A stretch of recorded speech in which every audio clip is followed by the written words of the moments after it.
अस्सलाम वालेकुम।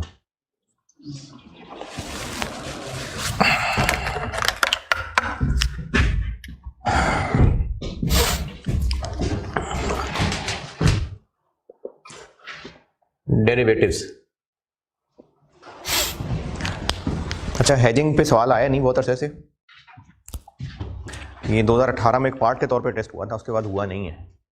और उससे पहले भी कोई बहुत ज़्यादा टेस्ट नहीं होता ये, क्योंकि ये काफ़ी टफ रहा है। और अभी भी मैं जितनी को मैक्सिमम कोशिश कर सकता हूँ इसको आसान करके समझाने की वो कर देता हूँ, उससे ज़्यादा मेरे बस की भी बात नहीं है। तो इसमें ज़्यादा सवाल पूछ के ना मुझे मुश्किल में डालिएगा ना खुद मुश्किल में डालिएगा। हेजिंग से पहले डेरिवेटिव समझ लें। अच्छा, इसकी कैलकुलेशन, ये जो डेरिवेटिव्स हैं इसकी कैलकुलेशन की तफसील है बहुत ज़्यादा, यानी इस पर काफ़ी ज़्यादा कैलकुलेशन के सवाल हैं बीएफडी में, उस पर पूरा ग्रिड है एक। तो अभी एक लिमिटेशन है, मैं बहुत ज़्यादा इसकी डिटेल में नहीं जा सकता क्योंकि बीएफडी में पूरा एक 14-15 क्लासेस का टॉपिक है जो कि यहाँ मैं आपको एक क्लास में बता रहा हूँ, लेकिन कोशिश करता हूँ अंडरस्टैंडिंग डेवलप हो जाए। 4 चीज़ें पढ़ा रहा हूँ उसमें, वो एक एक करके पहले समझाता हूँ, उनकी कैलकुलेशन बताता हूँ और फिर उसका प्रैक्टिस क्वेश्चन करते हैं।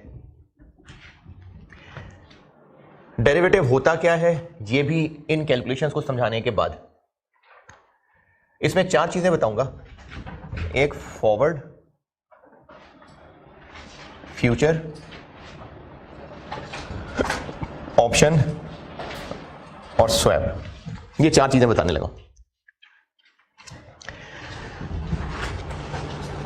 पहले है फॉरवर्ड। फॉरवर्ड एक कॉन्ट्रैक्ट है, बाइंडिंग कॉन्ट्रैक्ट है, जिसमें कोई चीज, वो चीज शेयर भी हो सकता है, वो चीज करेंसी भी हो सकती है, कोई और कमोडिटी भी हो सकती है, गोल्ड है, कॉपर है, क्रूड ऑयल है, जिसको हमने कुछ अरसे के बाद, बहुत ज्यादा नहीं, मतलब 1 साल से ज्यादा की नहीं होती हैं ये चीजें, या तो बेचना है या खरीदना है। और ये जिन चीजों के मैंने नाम लिए हैं, shares, foreign currency, dollar, sterling वगैरह, और क्रूड ऑयल और गोल्ड और इस तरह की और कमोडिटीज, इनकी इंटरनेशनल मार्केट्स होती हैं। यानी गोल्ड की इंटरनेशनल मार्केट है, शेयर्स की चलो ना सही, लेकिन करेंसी की इंटरनेशनल मार्केट है। और इनको अगर हम कुछ अरसे बाद खरीदना या बेचना चाहते हैं तो रिस्क क्या है, टेंशन क्या है? प्राइस फ्लक्चुएशन है, सिंपल सी बात है, प्राइस फ्लक्चुएशन है।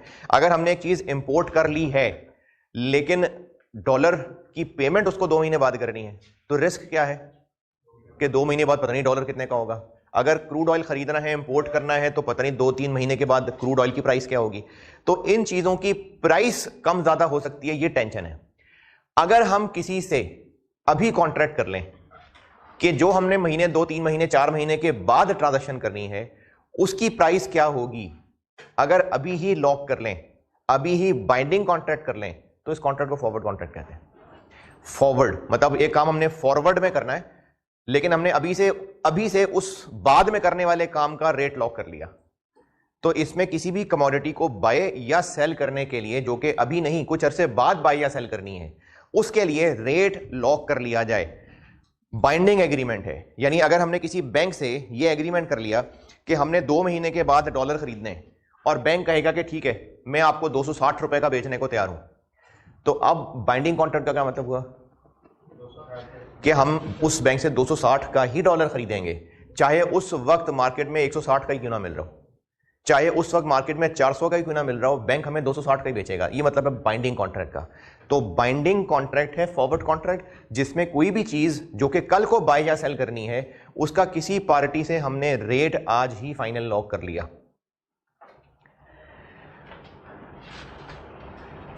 अच्छा, ऐसा करने से दोनों पार्टीज में से किसी एक को फायदा, किसी एक को नुकसान ही होना है।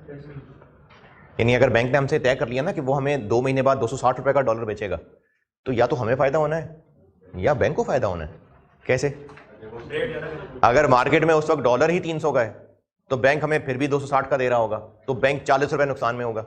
और अगर उस वक्त डॉलर मार्केट में 200 का हुआ, हम फिर भी बैंक से 260 का खरीदेंगे, तो हम 60 नुकसान में होंगे, बैंक 60 फायदे में होगा। तो इसलिए इसमें दोनों पार्टीज में से है किसी एक का नुकसान ही। तो फिर दोनों पार्टीज क्यों कर रही हैं ये? जुआ खेल रहे। तो जुए में ऐसे ही होता है, एक का नुकसान होता है, एक का फायदा होता है। जुआ कैसे है? क्योंकि नहीं, कल को पता नहीं क्या होगा, उस पता नहीं क्या होगा कि हम अभी से रेट तय कर रहे हैं, तो ये तो अलाउड नहीं है, ये जुआ है।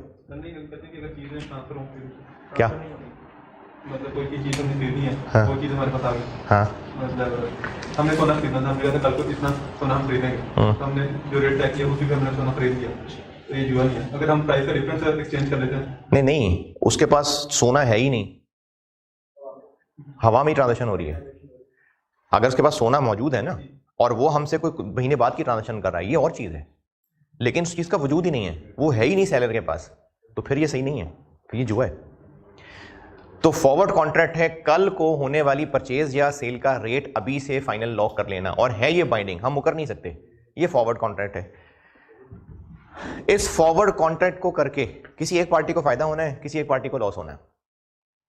अच्छा, ये अगर हम बैंक के साथ ये रेट तय कर रहे हैं तो हम क्यों कर रहे हैं? या तो हम जुआ खेल रहे होंगे या फिर एक चीज हैजिंग है जो पढ़ानी है। अगर ये हैजिंग के लिए है तो फिर तो हैजिंग के लिए, अगर जुआ के लिए तो उसको कहते हैं स्पेकुलेशन। अच्छा, जुए वाली क्या बात है इसमें, यानी हमें क्या इसमें फायदा पॉसिबल या नुकसान हो सकता है? अगर हमें पता है भी आगे जो डॉलर है वो सस्ता हो जाएगा, महंगा हो जाएगा, हमें सस्ता मिल जाएगा, तो हमें गेन हो जाएगा। तो हम इसको 260 रुपए पे लॉक करके जुआ खेल रहे हैं कि कल को अगर मार्केट में 260 से महंगा हो गया तो हम बैंक से 260 का खरीदेंगे और मार्केट में जाके बेच देंगे, तो हमें फायदा हो जाएगा। इस पॉसिबल फायदे के लिए हम जुआ खेलने को तैयार है, और बैंक इसलिए जुआ खेल रहा है कि बैंक को लगता है मार्केट में सस्ता होगा और वो हमें सस्ता खरीद के महंगा 260 का बेच देगा, तो ये दोनों जुआ खेल रहे हैं। ये है फॉर स्पेकुलेशन। तो फॉरवर्ड कॉन्ट्रैक्ट एक कॉन्ट्रैक्ट है, बाइंडिंग कॉन्ट्रैक्ट, जिसके तहत कल को होने वाली परचेज सेल का हम रेट तय कर रहे हैं। और मैं इस वक्त फाइनेंशियल इंस्ट्रूमेंट के सेट 5 पे हूं, जो कि चैप्टर में पेज 29 पे है।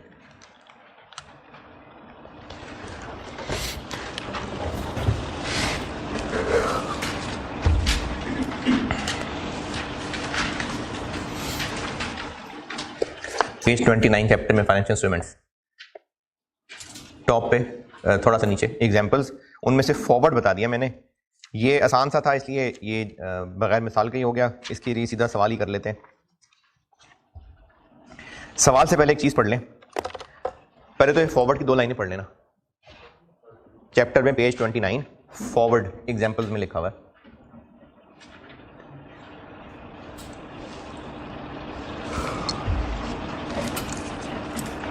बीएफसी वाली टेस्टिंग होती है इन एरियाज की, डिफरेंट है? बहुत सिंपल है, बीएफडी में तो 15 नंबर का सवाल है, उस लेवल की नहीं है, बिल्कुल भी नहीं, हरगिज नहीं।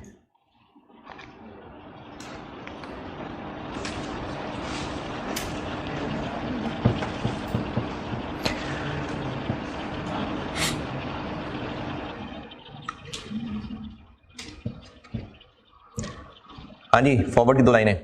अच्छा, उसके बाद इन एग्जांपल्स के नीचे यूज ऑफ डेरिवेटिव्स, या तो स्पेकुलेशन के लिए यूज होते हैं या हेजिंग के लिए, और उसके नीचे मेजरमेंट कि अगर स्पेकुलेशन के लिए यूज होते हैं तो ये जो डेरिवेटिव्स है ना, हैं ये फाइनेंशियल इंस्ट्रूमेंट, तो इनको फिर फेयर वैल्यू थ्रू P&L पे रखा जाता है। ये फाइनेंशियल इंस्ट्रूमेंट हैं डेरिवेटिव्स, क्योंकि इनके अगेंस्ट पैसा ही आना जाना है, मतलब जुआ हार गए तो पैसा देना होगा, जुआ जीत गए तो पैसा लेना होगा। स्पेकुलेशन में एंड में डेट आती है, हाँ, उसके बाद तो काम करते हैं वैसे ही गेन लॉस बस। यानी अगर ये स्पेकुलेशन के लिए था तो हम बैंक से डॉलर नहीं खरीदेंगे, हम बैंक को कहेंगे कि जो उस वक्त तक हमारा गेन बनता है वो हमें पैसे दे दो, या बैंक कहेगा जी मेरा इतना गेन बनता है हमें पैसे दे दो, तो ये परफॉर्म नहीं हो रहे होते। तो स्पेकुलेशन के लिए अगर इन डेरिवेटिव से खेलना हो जुआ, तो इन ये फाइनेंशियल इंस्ट्रूमेंट्स हैं। फाइनेंशियल इंस्ट्रूमेंट्स क्यों हैं? क्योंकि हमें कॉन्ट्रैक्ट में फंस गए हैं, अब जीत गए तो पैसे मिलने हैं, हार गए तो पैसे देने हैं, तो है ये फाइनेंशियल इंस्ट्रूमेंट।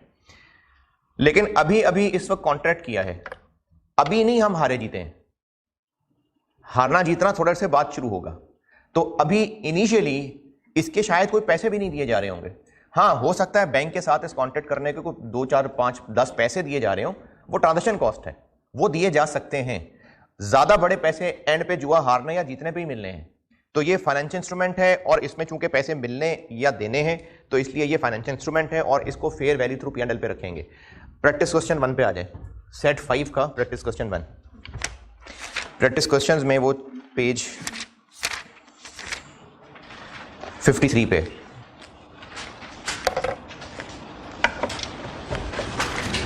प्रैक्टिस क्वेश्चंस में ये पेज 53 पे।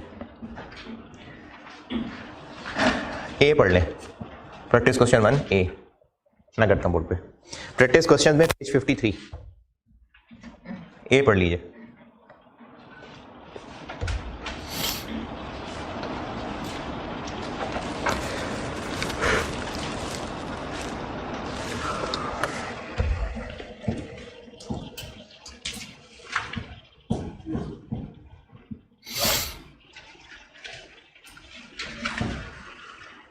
हाँ जी डन, पढ़ लिया। और रिक्वायरमेंट ऊपर लिखी है टॉप पे। ये सारे डेरिवेटिव स्पेकुलेशन के लिए हैं और इनमें जो जो डेट्स नजर आ रही हैं उन सब की एंट्रीज करनी है। और इनकी मेजरमेंट क्या होगी? Fair value through P and L. Speculation के लिए है तो इनकी है ट्रांजेक्शन वो fair value through P and L.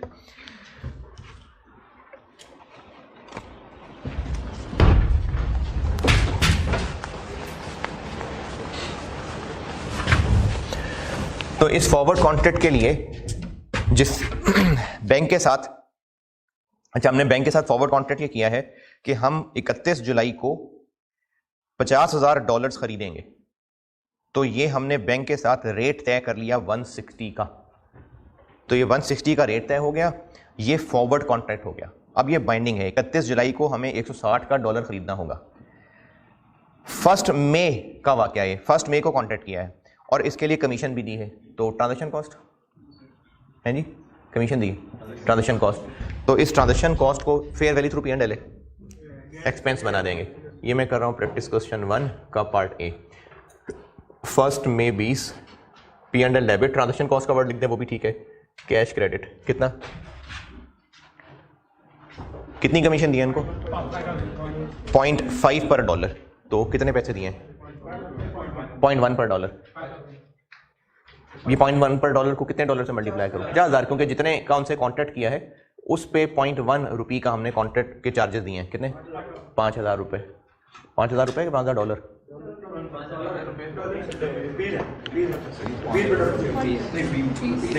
5,000 rupees.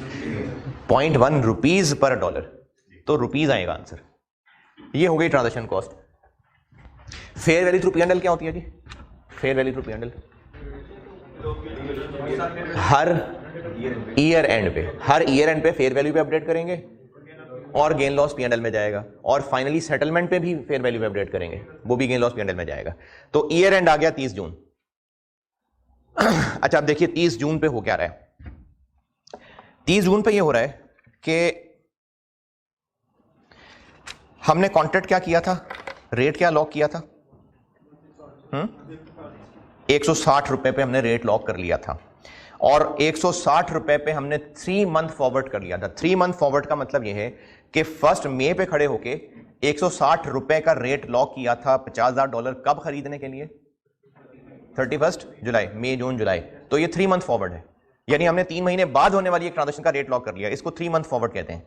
तो हमने 31 जुलाई को जो डॉलर खरीदने थे उसका रेट तय कर लिया था 160 रुपए के, 160 रुपए का डॉलर खरीदेंगे। ये कब कर लिया था? 1 मई को। अब ईयर एंड आ गया 30 जून। हम 1 मई को ही फॉरवर्ड कॉन्ट्रैक्ट करने में फायदे में रह गए थे एज कंपेयर टू 30 जून, या अब 30 जून पे आके फॉरवर्ड कॉन्ट्रैक्ट करते तो बेहतर होता? ये बात दोबारा सुने, ये बात दोबारा देखिए। 1 जुलाई की डेट है और ये हमारी ट्रांजैक्शन या सेटलमेंट डेट कह लें कि इस दिन हमने डॉलर खरीदने का वादा किया है। वो डॉलर्स, सेटलमेंट डेट मतलब हमने 1 जुलाई 20 को $50,000 खरीदने का वादा किया है। ये वादा कब कर लिया था? और 160 रुपए पे रेट वादा कर लिया था। अब हम 160 रुपए का रेट लॉक कर चुके हुए हैं फॉर परचेज ऑफ डॉलर्स, जो 1 जुलाई को होनी है। यानी आप समझिए आपने काम करने की अभी से बुकिंग करा दी हुई है। 30 जून आया और अब अगर कोई फॉरवर्ड करता उसी के लिए तो कितने अरसे का फॉरवर्ड करता? 30 जून आ गया हुआ, 1 महीने का। अब फॉरवर्ड करता तो अब उसको डॉलर का फॉरवर्ड कितने पे मिल रहा है? 160 फॉरवर्ड 162.5। तो हम पहले ही वो बुकिंग करा के फायदे में रह गए या नुकसान में रह गए? फायदे में रह गए। कितना फायदा? 2.5 का। ये फायदा है हमें फॉरवर्ड पहले ही कर लेने का, यानी ईयर एंड पे आके हम फायदे में है ना, अभी तक के मुताबिक हम जुआ जीत रहे हैं कि हार रहे हैं? तो अभी तक के मुताबिक हमें पैसे लेने होंगे कि देने होंगे? तो ये फाइनेंशियल एसेट है, ये फाइनेंशियल एसेट माना जाएगा। और फाइनेंशियल एसेट माना जाएगा और उसकी वैल्यू कितनी होगी? जितना फायदा अभी तक हमें हो चुका हुआ है, तो इसको हम फाइनेंशियल एसेट कहेंगे और ये फायदा गेन बन जाएगा। तो 30 जून 20 पे हम फाइनेंशियल एसेट बना लेंगे। चूंकि हमारे पास फॉरवर्ड कॉन्ट्रैक्ट है ना, तो हम इस फॉरवर्ड कॉन्ट्रैक्ट को देख रहे हैं कि हम फॉरवर्ड कॉन्ट्रैक्ट करके फायदे में रहें कि नुकसान में रहें। अभी इस वक्त आउटर कॉलम से कंपैरिजन नहीं है। आउटर कॉलम है क्या वैसे? क्या मतलब? स्पॉट रेट, जो उस वक्त फॉरेन करेंसी मार्केट में चल रहा है। तो अभी तो मार्केट में जा ही नहीं रहे ना, हम तो बात ही फॉरवर्ड की कर रहे हैं कि फॉरवर्ड कॉन्ट्रैक्ट करके हम फायदे में हैं नुकसान में। तो फॉरवर्ड कॉन्ट्रैक्ट को हमने इसी से कंपेयर करना है कि अगर 30 जून पे आके फॉरवर्ड कॉन्ट्रैक्ट करते तो क्या होता? तो हम फायदे में रहें। तो ये फायदा है, यानी हमें पैसे मिलने हैं, इसलिए फाइनेंशियल एसेट है। और ये P&L क्रेडिट कितना? हमें 2.5 रुपए फायदा है। 2 अच्छा 25, तो हमें $2.25 रुपए फायदा है। तो 162.25 माइनस 160, हमें $2.25 रुपए फायदा है $50,000 पे। 112,500। इसको अब हमने अपना फाइनेंशियल एसेट बना लिया। फाइनेंशियल एसेट क्यों बना लिया? क्योंकि हम जुआ जीत रहे हैं और हमें पैसे मिलेंगे। जी जी, इसे उसी टाइम में कॉल करना चाहिए जिसमें हमारा वो कॉन्ट्रैक्ट स्टार्ट होगा। इसमें 1 मंथ का जिसमें लिखा हुआ है 1 मंथ फॉरवर्ड लाइन, हमने फॉरवर्ड किया है किस दिन एग्जीक्यूट करने वाला? 31 जुलाई। तो 31 जुलाई की ही एग्जीक्यूशन डेट वाला फॉरवर्ड देखना है कि अब 30 जून आ गया है। अब अगर हम फॉरवर्ड करते 31 जुलाई वाले दिन एग्जीक्यूट होने वाला, तो कितने पे मिलता? हमने 1 मई वाले दिन कॉन्ट्रैक्ट किया फॉरवर्ड। फॉरवर्ड कॉन्ट्रैक्ट का मतलब है कि हमने कल को होने वाले एक काम का रेट अभी से तय कर लिया। तो हमने 1 मई को रेट तय कर लिया कि 31 जुलाई नहीं, 31 जुलाई नहीं, सॉरी 31 जुलाई है। हाँ 31 जुलाई, 31 जुलाई, 31 जुलाई का दिन आएगा तो हम इतने डॉलर खरीदेंगे। इस बात का रेट हमने अभी से लॉक कर लिया। ये हमारा फॉरवर्ड कॉन्ट्रैक्ट है और 3 मंथ कॉन्ट्रैक्ट इसलिए क्योंकि मई जून जुलाई 3 महीने बाकी हैं। अभी ईयर एंड आ गया। अब हम ईयर एंड पे आके अपने उसी फॉरवर्ड को देख रहे हैं कि हमारा ये फॉरवर्ड कर लेना ठीक है कि नहीं ठीक है। तो उस फॉरवर्ड को देखना है तो ऐसे ही देखेंगे ना कि अभी ये वाला फॉरवर्ड करते तो कितने का करते। ये वाला फॉरवर्ड मतलब 3 मंथ फॉरवर्ड नहीं, वो फॉरवर्ड जो 31 जुलाई पे एग्जीक्यूट होना है। तो 30 जून पे अगर आके दोबारा फॉरवर्ड करते, या दोबारा नहीं अब फॉरवर्ड करते 31 जुलाई पे एग्जीक्यूट होने वाला, तो वो 1 मंथ फॉरवर्ड ही करते हम, तो वो 162.25 का मिलता।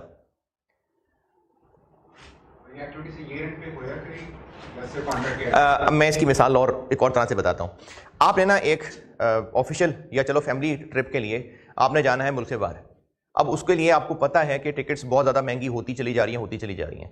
तो आपने आज तारीख है अगर 1 मई और आपने ट्रैवल 31 जुलाई को करना है, तो आपने आज ही एक टिकट बुक करवा ली आज के रेट पे। ट्रैवल 31 जुलाई को करना है। अब आप 30 जून पे आके अगर ये सोचें कि मैं 1 मई को ही टिकट बुक कराने में फायदे में रह गया या नुकसान में रह गया, तो कैसे चेक करेंगे कि अब 30 जून वाले दिन टिकट कितने की मिल रही है? अच्छा 30 जून ट्रैवल करने वाली टिकट कितने की मिल रही है? फिर वही जो 31 जुलाई है, तो आप उसी से कंपेयर करेंगे ना कि मैं फायदे में रहा या थोड़ा इंतजार कर लेता। तो अगर फायदे में रहे होंगे तो तभी जब टिकट महंगी हो रही होगी। तो इसी तरह से हम लोग फॉरवर्ड कॉन्ट्रैक्ट 1 मई को कर चुके हैं कि 31 जुलाई को हम डॉलर खरीदेंगे। अब हम ये देखना चाह रहे हैं कि फॉरवर्ड करने में हम फायदे में रहे कि नुकसान में रहे। तो 30 जून पे आके दोबारा देखेंगे कि अच्छा अब अगर उस दिन वाली टिकट का रेट देखते तो कितने का मिलता, तो वो 162.25 का मिलता, तो हम फायदे में रहे। तो फायदा है, हम जुआ जीत रहे हैं, पैसे मिलेंगे, इसलिए financial asset. Fair value through P&L, transaction cost P&L में, ईयर एंड के ऊपर आके फेयर वैल्यू पे अपडेट करना और उसका गेन लॉस P&L में ले जाना। और फाइनली सेटलमेंट डेट।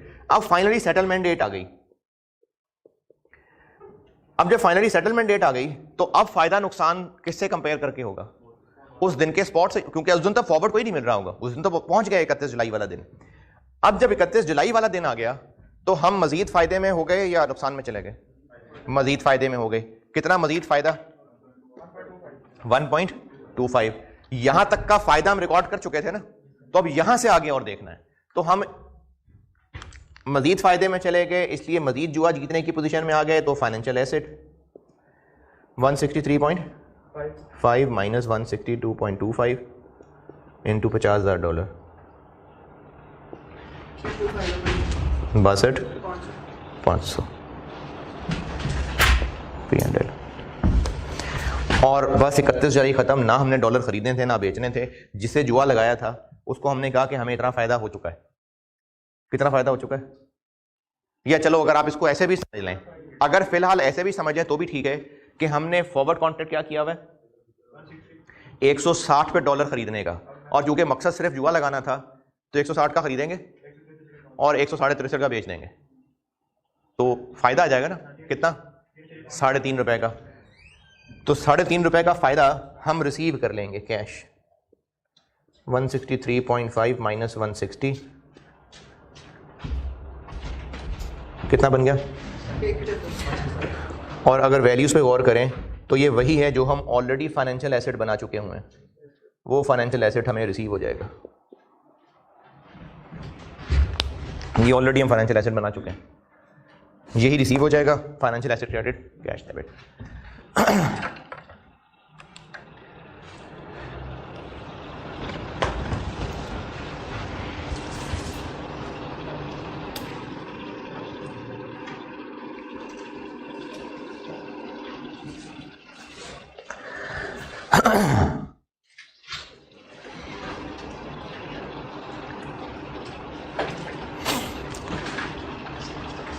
अच्छा, ज़बानी ही प्रैक्टिस हो जाएगी, अगर आपको ज़रूरत लगे तो बेशक आप खुद ही लिख लेना। अगर ये सवाल बिल्कुल ऐसे ही होता लेकिन डॉलर खरीदने की बजाय डॉलर बेचने का होता, यानी हमने बैंक को कहा होता कि हम कहीं से भी लाके तुम्हें डॉलर बेचेंगे 160 का, तो पहली एंट्री ये ऐसी रहती। अब डॉलर जैसे जैसे मार्केट में महंगा होता जाएगा हमें नुकसान महसूस होता जाएगा। P&L debit, financial liability credit, फिर से वही, और एंड पे कैश देना पड़ता, फाइनेंशियल लायबिलिटी डेबिट और कैश क्रेडिट। ये है फॉरवर्ड कॉन्ट्रैक्ट।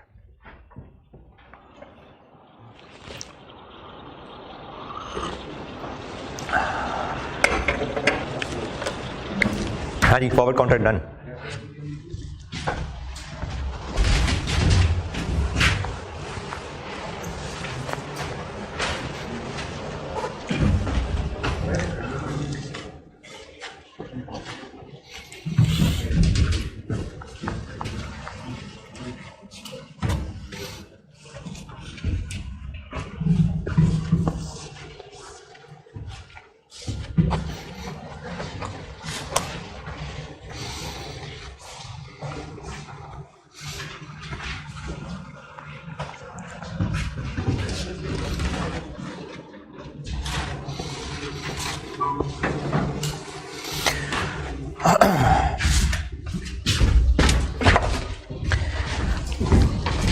ऑप्शन, पहले मैंने नंबर 2 पे बेशक फ्यूचर लिखा था लेकिन ऑप्शन बता रहा हूं।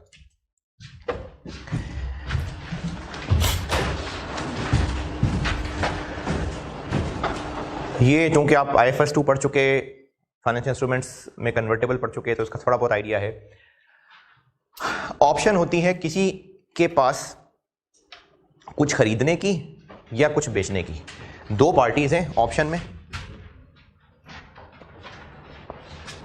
एक ऑप्शन राइटर है या ऑप्शन इशूअर है और एक ऑप्शन होल्डर है। ये नाम से ही लग रहा है इसने ऑप्शन दी है इसको, और ये ऑप्शन क्या है? ऑप्शन है कुछ, उस कुछ को अंडरलाइन कहते हैं, कुछ खरीदने या बेचने की, at a fix price, at a fix date या during a particular range of dates. इसमें कुछ खरीदने की, टू बाय या सेल समथिंग, इस समथिंग को अंडरलाइन कहते हैं।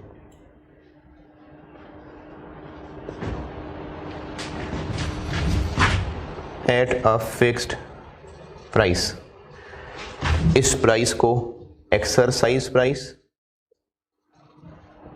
या स्ट्राइक प्राइस भी कहते हैं।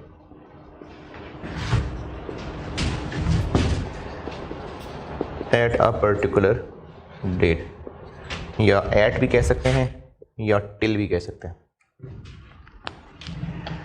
तो ऑप्शन एक कॉन्ट्रैक्ट है जिसमें एक पार्टी ने दूसरी पार्टी को ऑप्शन दी है। अब इस ऑप्शन होल्डर के पास राइट है, राइट है मतलब राइट है, लेफ्ट नहीं है, राइट है, ऑब्लिगेशन नहीं है, राइट है कि चाहे तो फलानी चीज खरीद या बेच सकता है एट अ फिक्स प्राइस जो दिन तय हुआ है तब तक। अगर ये कुछ खरीदने की ऑप्शन है तो उसको कॉल ऑप्शन कहते हैं,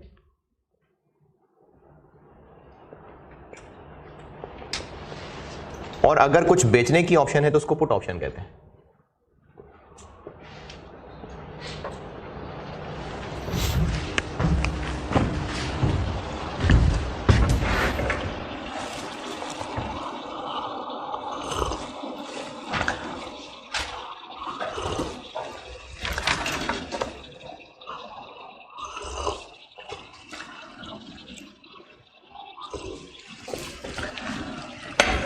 अगर कोई चीज खरीदने की ऑप्शन है, फॉर एग्जांपल डॉलर खरीदने की ऑप्शन है, डॉलर खरीदने की ऑप्शन है 200 रुपए का, मार्केट में डॉलर महंगा होता जा रहा है, तो ऑप्शन होल्डर फायदे में है कि नुकसान में है?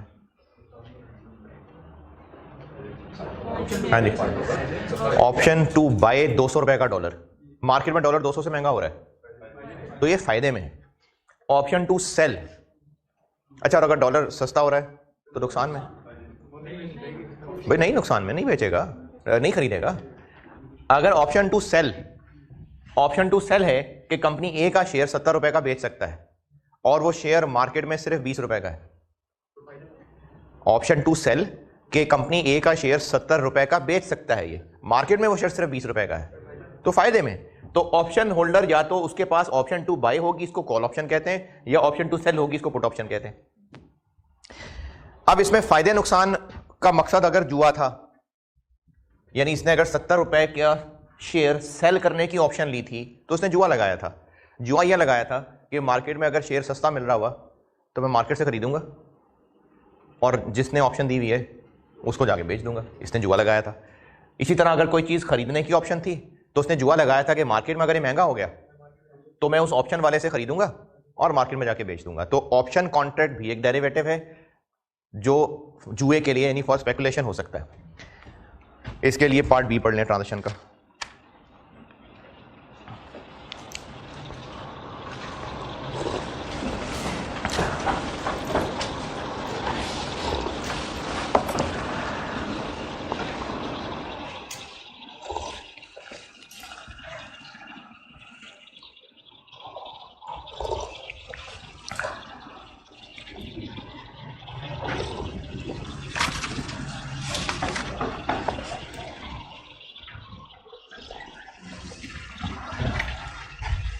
प्रैक्टिस क्वेश्चन 1 का बी।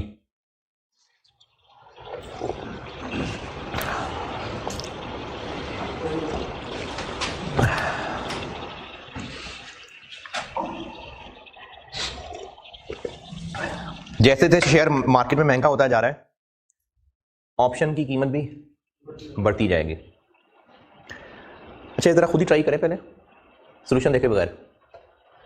पार्ट बी जरा ट्राई करिए आप लोग। फेयर वैल्यू थ्रू P&L है क्योंकि स्पेकुलेशन के लिए है, और हम लोग इस वक्त इस ऑप्शन की बस कर रहे हैं अकाउंटिंग। ये जुआरिया है, यानी कल को शेयर बेच के शेयर रख नहीं लेगा, शेयर खरीद के शेयर रख नहीं लेगा। क्या करेगा? शेयर खरीदेगा, फौरन बेच के फायदा लेगा बस। जी, जो प्रीमियम है वो शुरू में ही पे होगा और नॉर्मली वो उस ऑप्शन की उस वक्त की फेयर वैल्यू ही समझा जा रहा होता है। मैंने लिखा भी हुआ है वैसे ब्रैकेट में।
हाँ जी,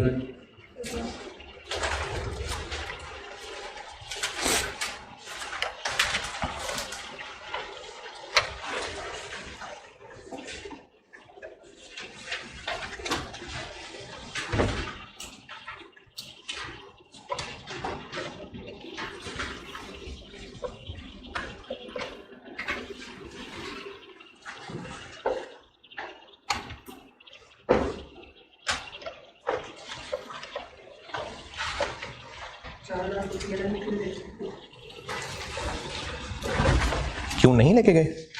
क्योंकि फेयर वैल्यू थ्रू P&L हो तो भी हमने ट्रांजैक्शन कॉस्ट को P&L में डालना है, एसेट तो एसेट रिकॉर्ड होगा ना। ये उस वक्त भी इसकी फेयर वैल्यू 2 रुपए ही थी, तो इनिशियली फेयर वैल्यू भी रिकॉर्ड होगा फाइनेंशियल एसेट। तो पहले दिन 2 रुपए की फेयर वैल्यू थी चूंकि इस ऑप्शन कॉन्ट्रैक्ट की, तो ये पहले दिन फाइनेंशियल एसेट अपनी फेयर वैल्यू पे रिकॉर्ड हो गया। फिर ईयर एंड आया, इसकी वर्थ 2 रुपए से बढ़ के 5.5 रुपए हो गई, तो हमें 3.5 रुपए का गेन हो गया, फायदा फाइनेंशियल एसेट। फिर सेटलमेंट डेट आई, मजीद 6.5 रुपए बढ़ गए, तो ये हमें और गेन हो गया, और फिर फाइनेंशियल एसेट बना लिया। और अब इस ट्रांजैक्शन को जरा समझें। ऑप्शन क्या है हमारे पास? 45 रुपए का शेयर खरीदेंगे, तो 45 का खरीदेंगे और मार्केट में जाके 57 का बेच देंगे, तो कितना फायदा होगा? कितने शेयर थे? 2000। तो इतने रुपए का हमें नेट कैश मिलेगा ना, तो ये कैश डेबिट हो गया। और यही है जो हमने फेयर वैल्यू अपडेट करते करते फाइनेंशियल एसेट को पहुंचा दिया हुआ था यहां तक, तो इसलिए कैश डेबिट और फाइनेंशियल एसेट क्रेडिट। ये जो हमने ऑप्शन को गेन बनाते बनाते फाइनेंशियल एसेट बनाया था ना, वो अल्टीमेटली 12 रुपए के फायदे तक पहुंचना था, कंफर्म 12 रुपए के फायदे तक पहुंचना था उसमें। ये ऑप्शन की जो फेयर वैल्यू है ना, ये किसी ना किसी स्टैटिस्टिकल मेथड से निकलती है, हमने इसको वहां IFRS 2 में पढ़ा हुआ है। एक तरीका इंट्रिंसिक वैल्यू भी था, इंट्रिंसिक वैल्यू एक्सरसाइज प्राइस और शेयर की वैल्यू का फर्क था। तो आखिरकार बिल्कुल एंड पे पहुंच के ना ऑप्शन की फेयर वैल्यू, उसकी वैसी नॉलेज के लिए बता रहा हूं, बिल्कुल एंड पे पहुंच के ऑप्शन की फेयर वैल्यू उसकी इंट्रिंसिक वैल्यू के बराबर ही हो चुकी होती है। इसीलिए उस ऑप्शन की फेयर वैल्यू 12 रुपए हो चुकी हुई थी, क्योंकि उसी दिन उतना ही फायदा होने वाला था। तो उस दिन ऑप्शन की फेयर वैल्यू इंट्रिंसिक वैल्यू ही हो चुकी होती है, इसलिए ये 12 रुपए ही हो गई थी फेयर वैल्यू। इन दोनों पार्ट्स में कॉमन चीज दोबारा बताता हूं, मकसद स्पेकुलेशन है, जुआ खेल रहे हैं। जैसे जैसे फायदा होता नजर आता जाएगा, तो चूंकि पैसा मिलना है, हम फाइनेंशियल एसेट बनाते जाएंगे और P&L बनाते जाएंगे क्रेडिट, और एंड पे सेटलमेंट डेट पे फिर दोबारा अपडेट करेंगे इसको, और जब एक्चुअली कैश मिल जाएगा तो फाइनेंशियल एसेट क्रेडिट। इन दोनों पार्ट्स में यही किया। Forward option okay.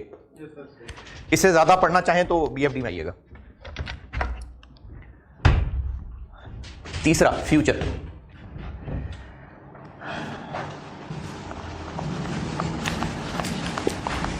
ये इन दोनों से थोड़ा सा टेक्निकल है, तो अगर आपको नींद आ रही है तो जरा आंखें खोलें, होश में आए।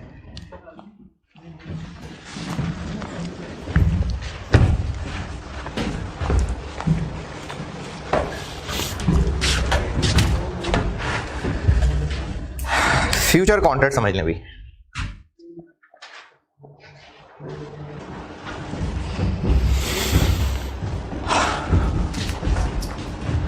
जागे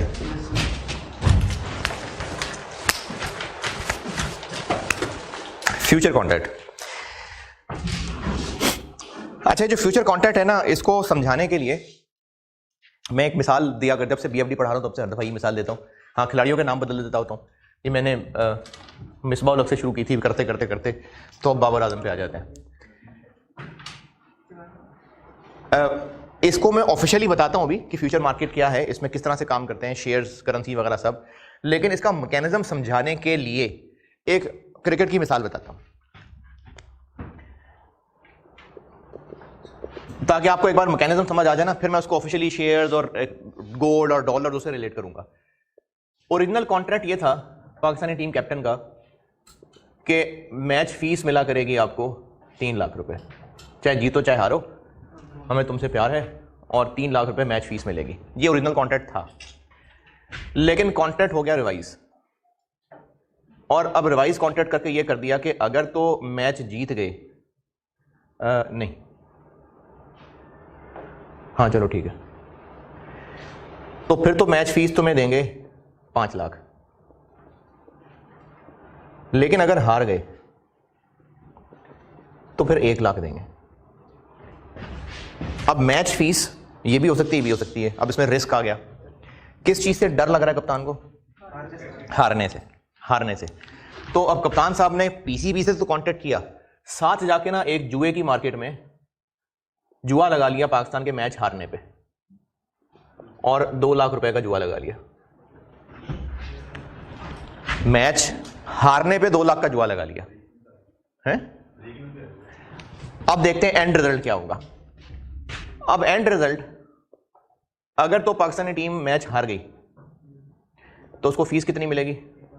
1 लाख। लेकिन जुआ जीत जाएगा, उसने मैच टीम के हारने पे जुआ लगाया था, तो वहां से उसको 2 लाख मिल जाएंगे।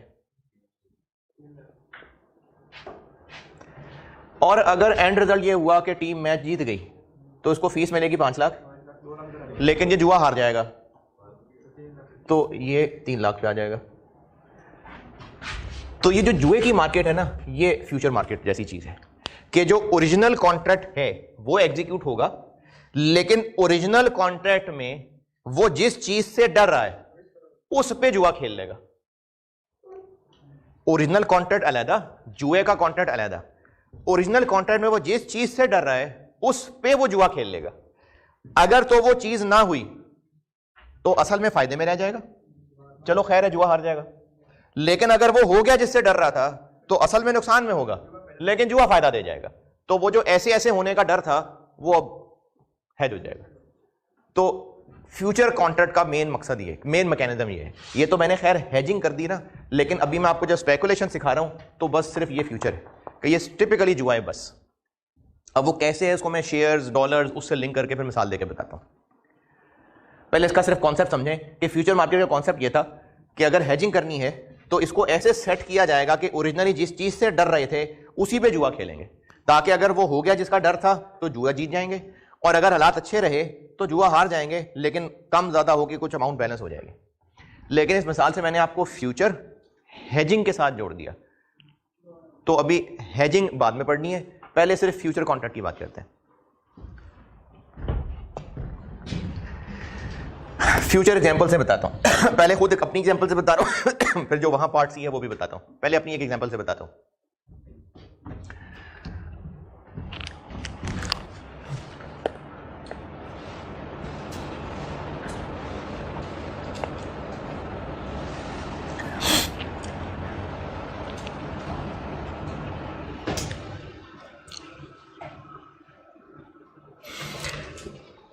फर्स्ट जनवरी 21, ये मैं एक मिसाल से आपको फ्यूचर का मैकेनिज्म समझा रहा हूं। अगर एक मिसाल काफी ना हुई तो एक और दे दूंगा, फिर उसके बाद जो मैंने वहां क्वेश्चन बनाया है फिर उस पर आ जाऊंगा। पहले एक मिसाल से बताता हूं। फर्स्ट जनवरी 21 को हम एक पाकिस्तानी कंपनी है,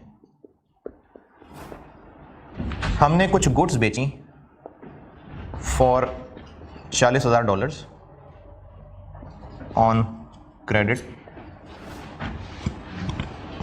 ऑफ 2 महीने। यानी हमें पैसे कब मिलेंगे? 2 महीने बाद, फरवरी एंड पे। डर क्या है इसमें? कि डॉलर का रेट चेंज हो जाएगा। जब हमें कल को 2 महीने बाद डॉलर मिलेगा तो डॉलर पता नहीं कितने का होगा, क्योंकि डॉलर का रेट गिर रहा है तो पता नहीं डॉलर कितना गिर चुका होगा। नींद आ रही है। अभी तो मैंने हेजिंग शुरू नहीं किया यार।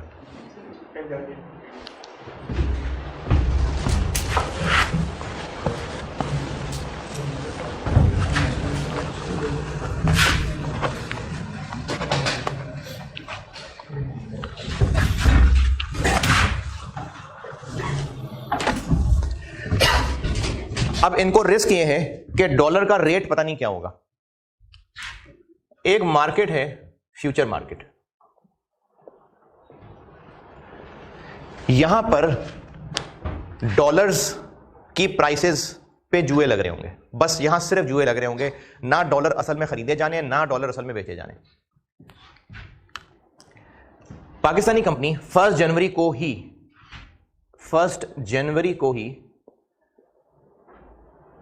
फ्यूचर मार्केट में एंटर होगी और फ्यूचर मार्केट में जाके कहेगी, अच्छा कंपनी को डर किस बात से लग रहा है, कल को डॉलर इन्होंने बेचने जाना है या खरीदने जाना है? करेंसी मार्केट में डॉलर बेचने जाना है, खरीदने जाना है? बेचने जाना है ना, कस्टमर से डॉलर मिलेंगे। तो करेंसी देखें, करेंसी मार्केट आप समझिए करेंसी की दुकान है, वहां से फॉरेन करेंसी बेचते या खरीदते हैं। तो हमें कस्टमर से डॉलर मिलने हैं, तो हम तो पाकिस्तानी, हमें तो रुपए चाहिए, तो करेंसी की दुकान पे जाके हम डॉलर बेचेंगे ना। तो हमें इस वक्त टेंशन है कि कल को जब डॉलर बेचने जाएंगे तो पता नहीं क्या रेट होगा। हम गए आज फ्यूचर मार्केट में और जाके यहां आवाज लगाई कि हम डॉलर बेचना चाहते हैं, क्या प्राइस चल रही है? प्राइस चल रही थी और हम उस प्राइस पे बेच आए जाके।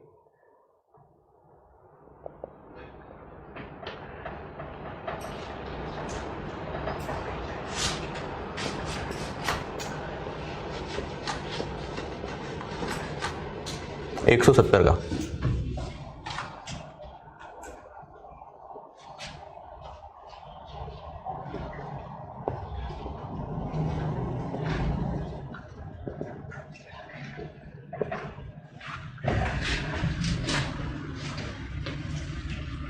हम डॉलर फ्यूचर कॉन्ट्रैक्ट हम 1 जनवरी को फ्यूचर मार्केट में गए और फ्यूचर मार्केट में जाके एक एक्शन कराए जाके, उस एक्शन का नाम था कि हम future contract, dollar future contract sell कराएं। प्राइस मिली हमें उस दिन 170 की, और जिस कॉन्ट्रैक्ट को हम सेल करके आए हैं वो 31 मार्च मैच्योरिटी डेट वाला था, क्योंकि और कोई मिल नहीं रहा था। हमने असल में डॉलर कब बेचने हैं? असल में 1 मार्च को। तो हमें कोई ऐसी डेट चाहिए थी जो 1 मार्च के आसपास हो, उससे पहले नहीं, 1 मार्च या उसके करीब करीब हो। तो हमें 31 मार्च वाला मिला, हम ये कॉन्ट्रैक्ट कराए। क्योंकि ये सारा कुछ बड़ी डिटेल में BFD में है, और BFD में फ्यूचर पे मैं तकरीबन को 2, 3, 4 क्लासेस लगाता हूँ, तो इसलिए इसकी ज़्यादा डिटेल में मैं नहीं जा सकता अभी। इसका मतलब सिर्फ इतना समझ लीजिए, ये जो मैंने लाइन लिखी है, फ्यूचर कॉन्ट्रैक्ट सेल करना इस प्राइस पे, इस मैच्योरिटी डेट वाले का मतलब ये है कि हम 1 जनवरी को जाके फ्यूचर मार्केट में एक वादा कराए हैं कि जब 31 मार्च का दिन आएगा तो हम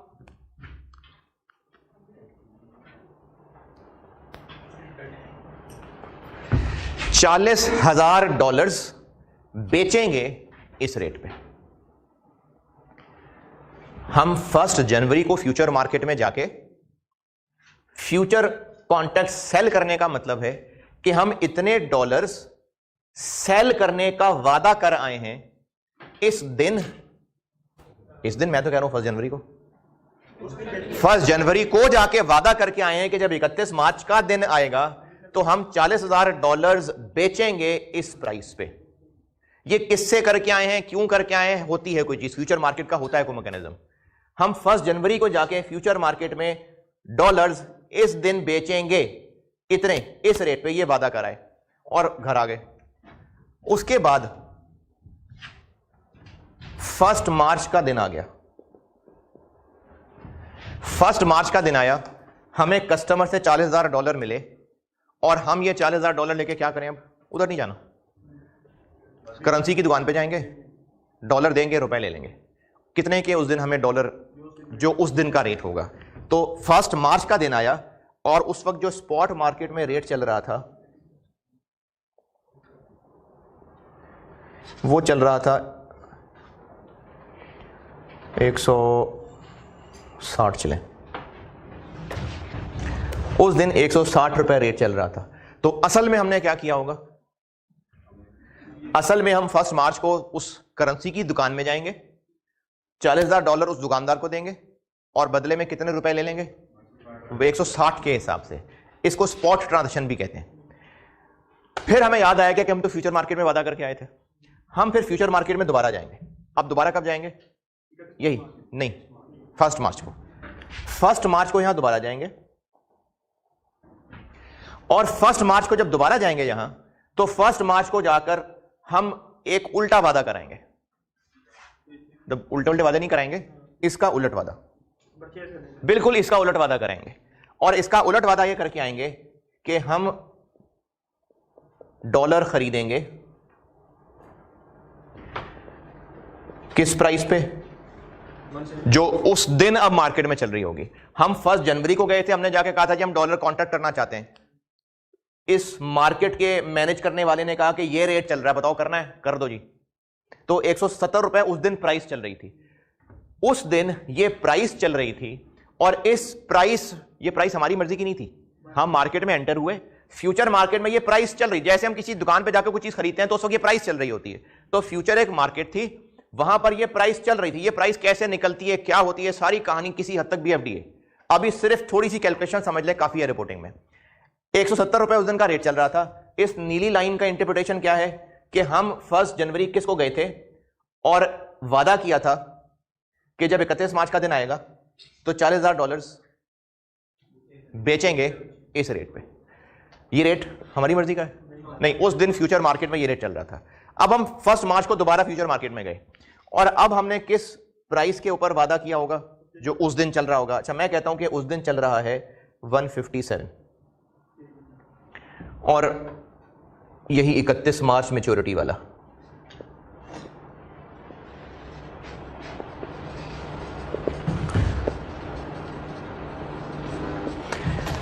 अब हमारे इस फ्यूचर मार्केट के सिस्टम में 2 वादे रजिस्टर हो गए हैं।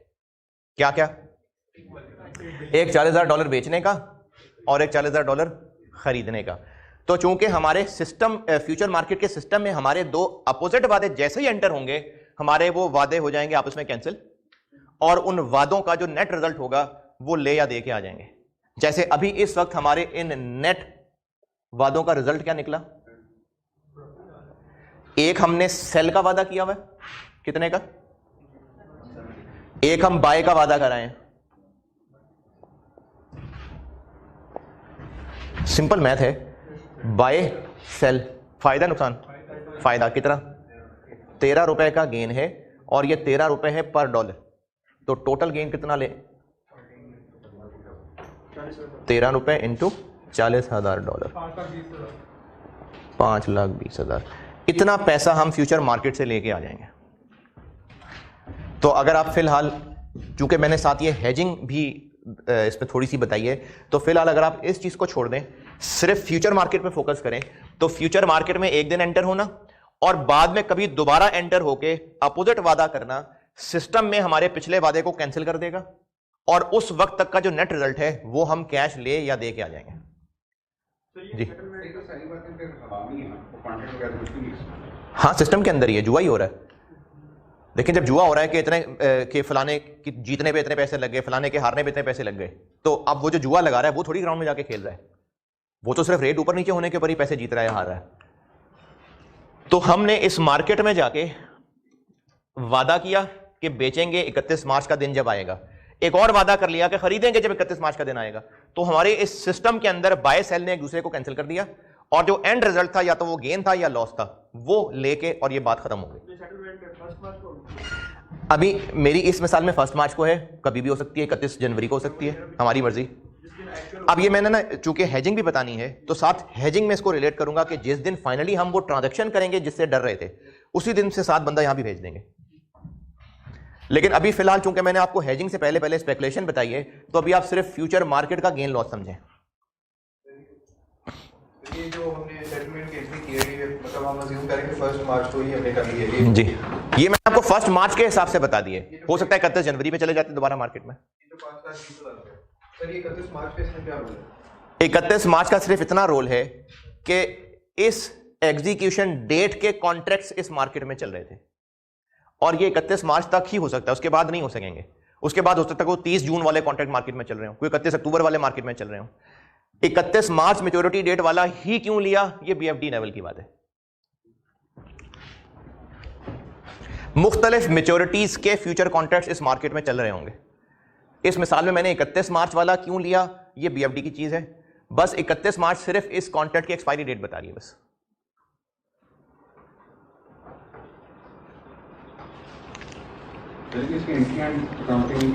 करता हूं, पहले तो इस गेन लॉस की बात समझे ना।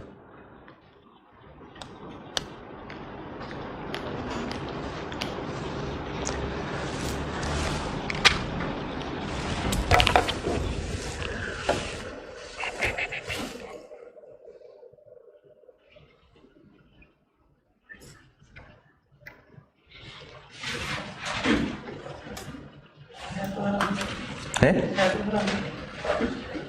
ये जो हम लोग फाइनेंस पढ़ रहे होते हैं या रिपोर्टिंग के अंदर भी फाइनेंशियल इंस्ट्रूमेंट्स, तो इसमें मेजॉरिटी जो कमर्शियल बैंक्स की चीज़ें हैं वो हराम है, मतलब स्ट्रेट वे हराम है।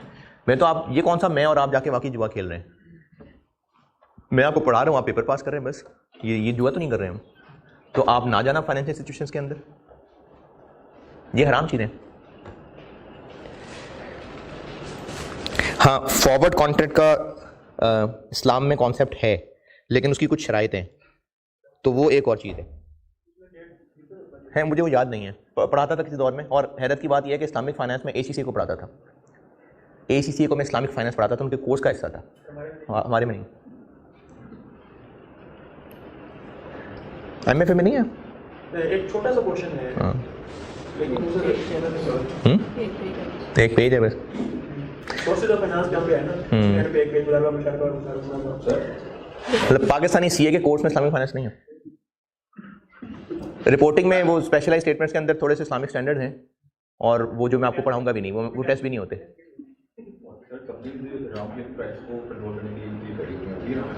क्या कर रही होती हैं? नहीं, मैंने कहा कि फॉरवर्ड रेट लॉक करना बजाते खुद हराम नहीं है, इसकी कुछ शराइत हैं, उन शराइत पे डिपेंड करता है। मुझे वो शराइत याद नहीं है, लेकिन फॉरवर्ड कॉन्ट्रैक्ट का कॉन्सेप्ट है दीन के अंदर।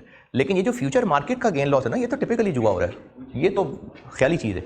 इसीलिए अभी तक वो जो सारा वो नौजवान नस्ल है ना, पैसे कमाने नजर आ जाते हैं, वो बिटकॉइन वगैरह तो वो चलने पड़ते हैं, अभी तक वो हलाल डिक्लेयर्ड नहीं है। उसमें भी दो चीजें हैं क्रिप्टोकरेंसी में भी, तो उसमें भी फ्यूचर फॉरवर्ड होता है, एक तो स्पॉट पे ही होता है, आपने आज खरीद लिया, आपका जो फायदा नुकसान है वो आपका है, बस खरीद लिया, अब वो आप घंटे बाद बेचें, आप साल बाद बेचें, 20 साल बाद बेचें, वो आपका ही है, कोई भी जवाब नहीं। लेकिन अभी भी ना इसके ऊपर पूरी तरह से उलमा की तरफ से कोई कंक्लूसिव आंसर नहीं है, क्योंकि ये चीज़ें हैं जो अभी पूरी तरह खुल के सामने नहीं आई हैं। तो जब तक कोई चीज़ पूरी तरह रियलिटी सामने नहीं आ जाती ना, तो उसके ऊपर फिर उलमा ओपिनियन कायम नहीं करते। और अगर पहले ऐसा होता भी रहा है, जैसे एक हंसी मजाक ही उड़ाया जाता है इस बात पे कि लाउड स्पीकर कभी हराम थे, अब हलाल हो गए, तस्वीरें कभी हराम थी, कभी हलाल हो गई, तो रियलिटीज़ जब मजीद फैक्ट सामने आते हैं तो ओपिनियन चेंज हो जाते हैं, इसमें तो कोई मसला नहीं है। लेकिन अभी तक इस क्रिप्टो करेंसी पे नहीं है ओपिनियन। जैसे बात करें फाइनेंशियल इंस्टीट्यूशन में काम करने के लिए, तो पैसे तो वो कमा रहे हैं ना, हम थोड़ी सी टॉपिक तो खैर लंबी बात चली जाएगी, लेकिन चले मैं आपके सवाल के जवाब में एक सवाल ही पूछ लेता हूँ। एक स्मगलर है, वो बच्चे बच्चियाँ स्मगल करता है, ड्रग्स स्मगल करता है, तो आप उसके अकाउंटेंट बने और पूरी ईमानदारी से आपने एंट्रियाँ करनी है। आपने ना बच्चे उठाने हैं, ना आपने बच्चे सिलाई करने हैं, आपने पूरी ईमानदारी से सिर्फ डेबिट क्रेडिट करना है, तो सैलरी हलाल होगी कि हराम होगी? हैं?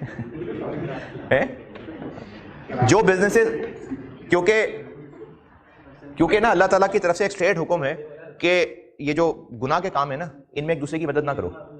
तो जब हम एक स्मगलर के एम्प्लॉय बन गए तो हम तो उसकी मदद कर रहे हैं ना।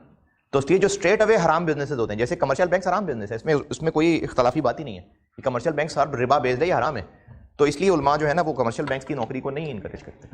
हाँ, लेकिन दीन में मुश्किल इसलिए नहीं डाली जाती, बल्कि दीन तो खैर नहीं, हमारे माशरे में इस वक्त हमारा तकवा कमज़ोर है ना, तो इसलिए उलमा फ़ौरन किसी बैंकर को ये नहीं कहते कि छोड़ दो नौकरी, फ़ौरन नहीं कहते, उनको कहते हैं यार कोशिश करो कि आप और ढूंढें। तो क्या जी? नहीं, देखें मेरी बात सुने, कमर्शियल बैंक्स की कुछ ट्रांजैक्शंस ऐसी, जैसे हर कमर्शियल बैंक का तकरीबन हर एक का इस्लामिक बैंकिंग का विंग बन चुका हुआ है, तकरीबन हर एक का ये है। तो वो जो इस्लामिक बैंकिंग का उनका विंग बन चुका हुआ है, तो उस विंग के लिए वो उलमा हायर करेंगे और वो उलमा के गाइडेंस के अंदर प्रोडक्ट लॉन्च कर रहे होंगे, तो उस विंग से रिलेटेड हो सकते हैं उलमा। तो इंश्योरेंस पे भी तकाफुल का कॉन्सेप्ट है ना, ये दीन का कॉन्सेप्ट है। क्या जी? देखें, ये ना प्रैक्टिकल मसाइल हैं और हमें सिर्फ वो नजर आ रहा होता है जो सामने हो रहा है। जैसे ये जो इस्लामिक बैंकिंग है, इसके भी आप फॉर्म्स देखेंगे तो प्रोसीजर देखेंगे तो कमर्शियल बैंकिंग जैसे ही होंगे। तो जो ऑपरेशन लेवल पे काम कर रहे होते हैं उनको लगता है कि ये तो एक जैसा ही है। असल में हमें सिर्फ सामने होने वाले प्रोसीजर्स नजर आ रहे हैं, बैक एंड पे कॉन्ट्रेक्चुअल टर्म्स क्या हैं वो हर बंदे को नजर नहीं आ रही होती। फिर उसके अलावा ये भी है कि एक चीज जो प्रिंसिपली बनी है क्या उसको एग्जीक्यूट करने वाला उनका ख्याल रख रहा है या बीच में गोलियां करा रहा है? यानी हो सकता है इस्लामिक बैंक्स जो बने हुए हैं सही, लेकिन वर्किंग के एतबार से वो ना काम कर रहे हैं, ये भी हो सकता है। जैसे मैं मुसलमान हूं तो मेरे अंदर अगर खामियां हैं तो इस्लाम में खामियां नहीं है। यानी अगर कोई मुझे देख के कहेगा यार ये तो वही काम कर रहा है जो गैर मुस्लिम करता है, तो ये इस्लाम का कसूर नहीं है, तो मेरा कसूर है ना। तो इसलिए इस्लामिक बैंक्स जो प्रिंसिपली इस्लामिक बैंक्स बने हों और वो काम भी इस्लामिक बैंक के असूलों के तहत कर रहे हो तो वो ठीक है, उनके पीछे तो उलमा का बोर्ड है पूरा। हमें असल में कॉन्ट्रैक्ट नहीं नजर आ रहा ना, हम सिर्फ प्रोसीजर्स देख रहे हैं, हमें लगता है सब सेम काम हो रहा है। और वो जो आप कह रहे हैं बैक एंड पे वर्किंग, ये तो खैर यार क्या जज्बाती बातें छेड़ देते हैं आप। वो होता यह है कि इस्लामिक बैंक यहां पर तभी आ सकता था जब वो कमर्शियल बैंकिंग को रिप्लेस करता था, जब अल्टरनेटिव देता तो कई चीजें ऐसी होंगी जो अल्टरनेटिव देने की वजह से फिलहाल मजबूरन कराहत के साथ शामिल की गई होंगी कि किसी तरह से प्रोडक्ट रिप्लेस होकर लोग इधर आ जाएं। जैसे जब इस्लाम आया था ना, तो 23 साल का जो पूरा पीरियड है, सारी चीजें एकदम से हराम नहीं हुई थी, क्योंकि उस पीरियड के अंदर लोगों का लाइफस्टाइल बदलना था। तो अभी भी दीन के हालात ऐसे ही हो चुके हैं कि इस वक्त इमीडिएट बदलने वाले हम रह ही नहीं गए हुए हैं। इसलिए उलमा को बीच में उतरना पड़ रहा है और वो इस्लामिक बैंकिंग रिप्लेस कर रहे हैं, लेकिन आस्ता आस्ता ग्रो कर रही है इस्लामिक बैंकिंग। अल्लाह करे रिबा फ्री हो जाएगा कभी इकोनॉमी में हमारी। किधर ले गए यार? फ्यूचर मार्केट गेन लॉस, इसका एक सवाल लिखें। और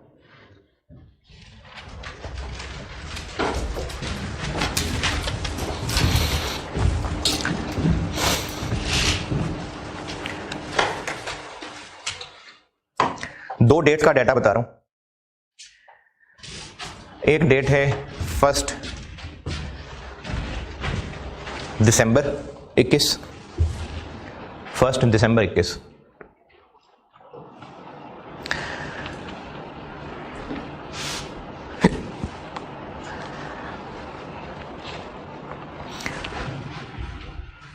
एक 1 दिसंबर 21 को जाके हमने काम किया है bye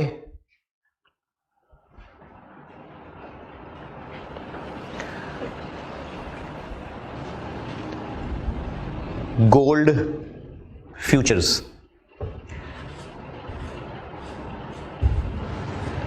contract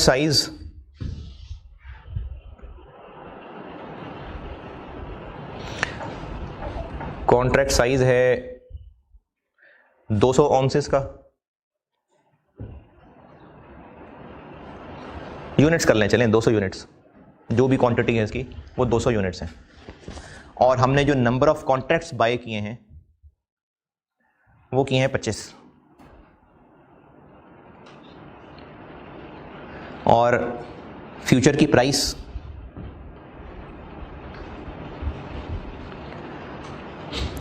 $5,000 per unit, ₹5,000 per unit.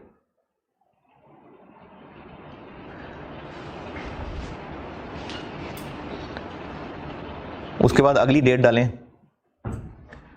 1 मार्च 22। बाय की जगह सेल कर दें और बाकी सब चीज़ें वही हैं। प्राइस 5,000 की जगह कर दें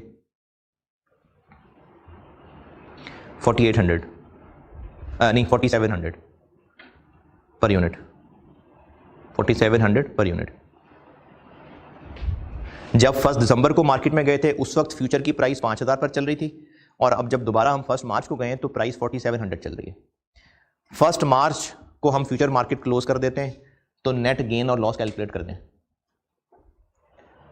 यानी ना हमने सोना खरीदा ना बेचा, बस सोने के रेट के ऊपर जो गेन लॉस है वो लेके आ गए। तो 1 मार्च को फ्यूचर मार्केट का रिजल्ट क्लोज कर दें, देखें कितना टोटल गेन या लॉस है।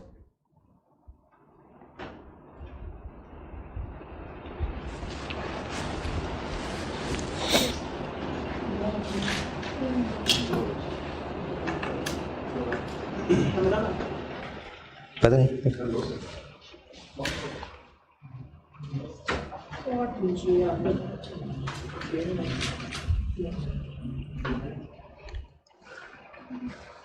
अच्छा, 300 का लॉस है पर यूनिट।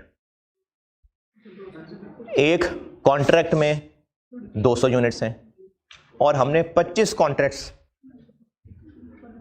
तो 300 इंटू 200 यूनिट्स पर कॉन्ट्रैक्ट इंटू 25 कॉन्ट्रैक्ट्स, तो 15 लाख का लॉस।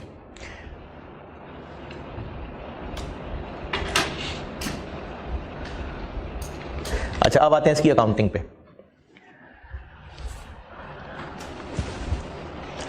यही जो अभी मैंने सवाल लिखवाया आपको, अभी जो मैंने लिखवाया, अगर 31 दिसंबर ईयर एंड होता तो चूंकि फ्यूचर कॉन्ट्रैक्ट एक फाइनेंशियल इंस्ट्रूमेंट है तो ईयर एंड पे भी इस पे कोई ना कोई गेन लॉस रिकॉर्ड करना है। तो अगर ईयर एंड 31 दिसंबर होता तो बेशक हम असल में फ्यूचर मार्केट में गए कब है?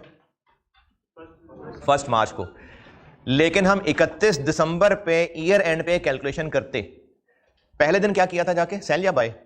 बाय। तो हम ईयर एंड पे आके करते कि ईयर एंड 31 दिसंबर पे अगर जाते और सेल कर देते तो क्या गेन लॉस होता?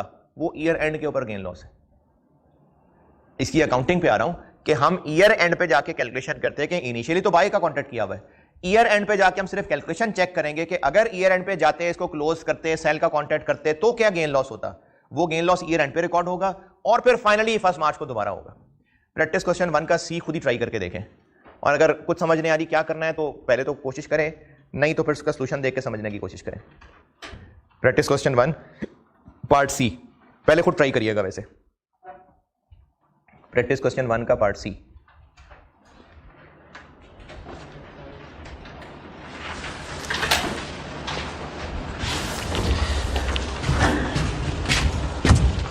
अच्छा अभी का एजेंडा मेरा ये है, क्योंकि मैंने ये आप लोगों के लिए भी, फिजिकल वालों के लिए भी पोर्टल पे तो रखवानी है, तो ये हेजिंग में रह गई, ये हेजिंग नहीं सॉरी डेरिवेटिव में एक स्वैप रह गया, वो करके तो मैं ये एंड कर दूंगा ए, फिर आपने चलना फिरना है, सूटे छूटे लगाने फिर आप लगाएं, फिर मैं अगला टुकड़ा कराऊंगा 47B फेयर वैल्यू हेज, फिर वो करा के फिर ब्रेक कर दूंगा, फिर सी टुकड़ा कराऊंगा cash flow hedge.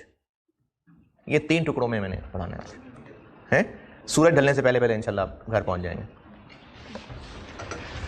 Practice question 1 का पार्ट सी, पहले खुद कोशिश करें। वैसे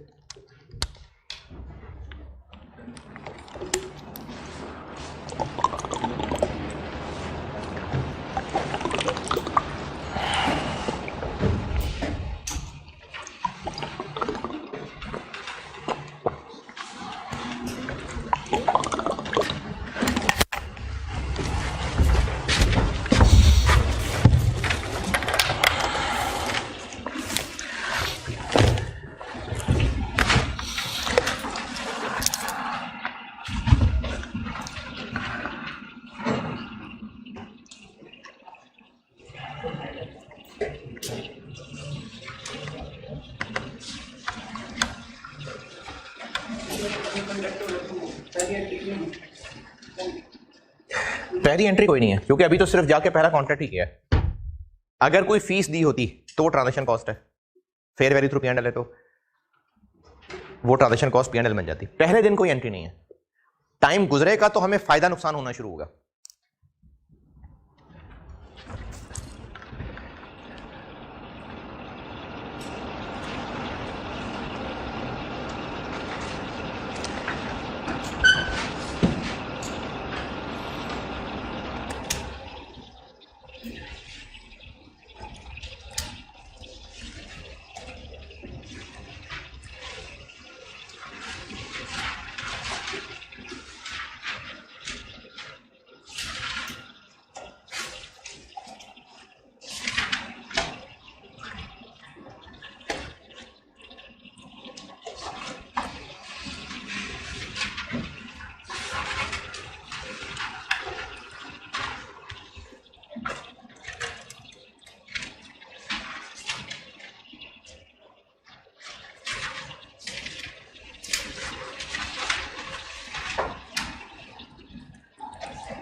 हाँ जी,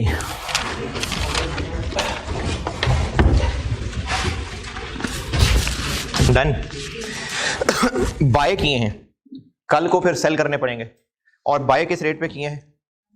10,000 पर बैरल, और 12 कॉन्ट्रैक्ट्स हैं, और एक कॉन्ट्रैक्ट में 150 बैरल हैं। तो ईयर एंड है 30 सितंबर, नहीं 30 जून। तो पहले 30 जून ईयर एंड पे आके हम सिर्फ ये कैलकुलेट करके देखेंगे कि अगर ईयर एंड पे जाके इसको क्लोज यानी सेल करते तो 200 रुपए का लॉस है, और वो 200 रुपए का लॉस इंटू 150 इंटू 12, तो ये एंट्री हो गई ईयर एंड पे। लॉस है, पैसे देने पड़ेंगे, इसलिए P&L डेबिट और फाइनेंशियल लायबिलिटी क्रेडिट।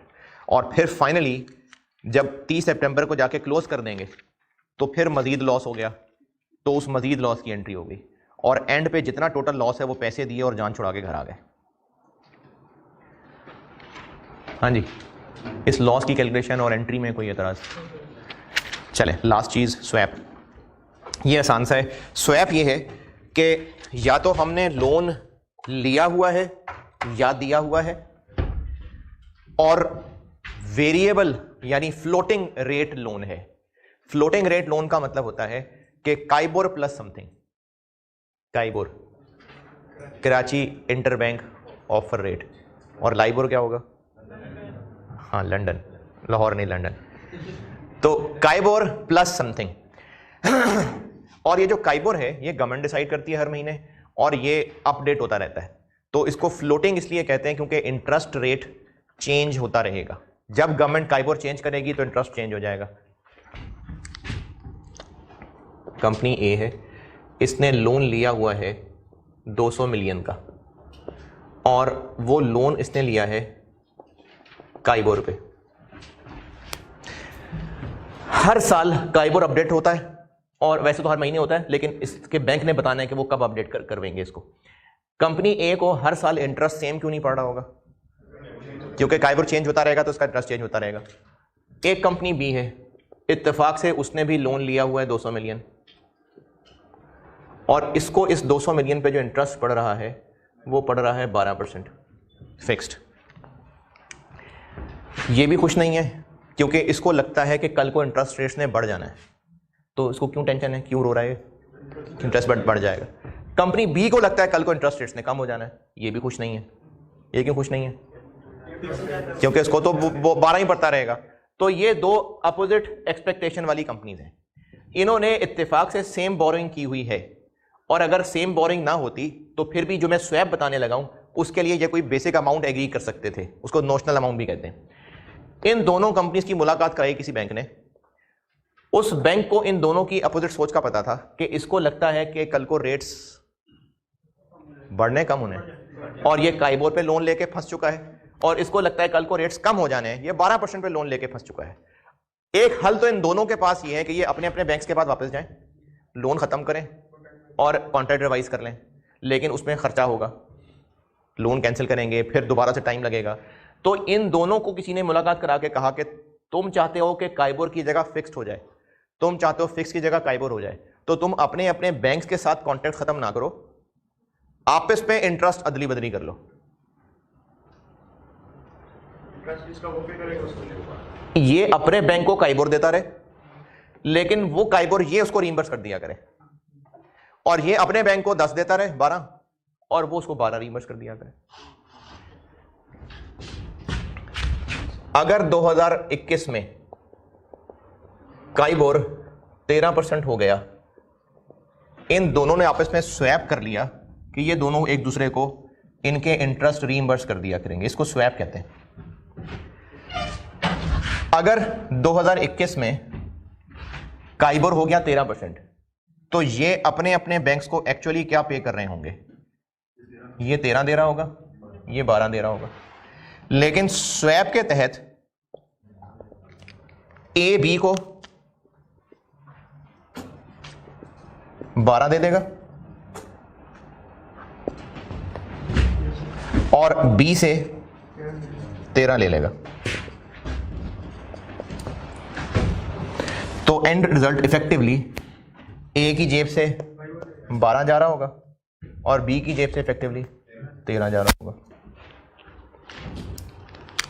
और मैंने तो ये प्लस माइनस की आसानी के लिए काइबोर 13 रख दिया। अगर आप 13 की जगह काइबोर ही लिख दें बस, तो ये इस तरह की शक्ल बन जाएगी कि कंपनी ए एक्चुअली अपने बैंक को काइबोर पे कर रहा होगा, ये 12 पे कर रहा होगा, जबकि स्वैप के तहत ए बी को 12 रीइंबर्स कर देगा और बी ए को काइबोर रीइंबर्स कर देगा। तो इफेक्टिवली ए की जेब से 12 जाने लग जाएगा और बी की जेब से, तो अपने अपने बैंक्स के साथ कॉन्ट्रैक्ट्स चेंज किए बगैर ये अपनी अपनी डिजायर्ड पोजीशन पे शिफ्ट कर जाएंगे। एक इंटरेस्ट दे रहा होगा फ्लोटिंग पे, एक इंटरेस्ट दे रहा होगा फिक्स्ड, और ये दोनों अपनी पोजीशन से खुश नहीं होंगे। तो स्वैप में दोनों अपनी एक दूसरे के साथ पोजीशंस चेंज कर लेते हैं, ये स्वैप है।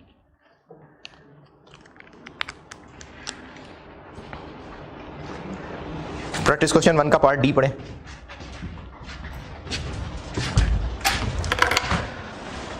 और मैं सॉल्यूशन से ज़बानी बताता हूं आपको। पहले पढ़िए पार्ट डी।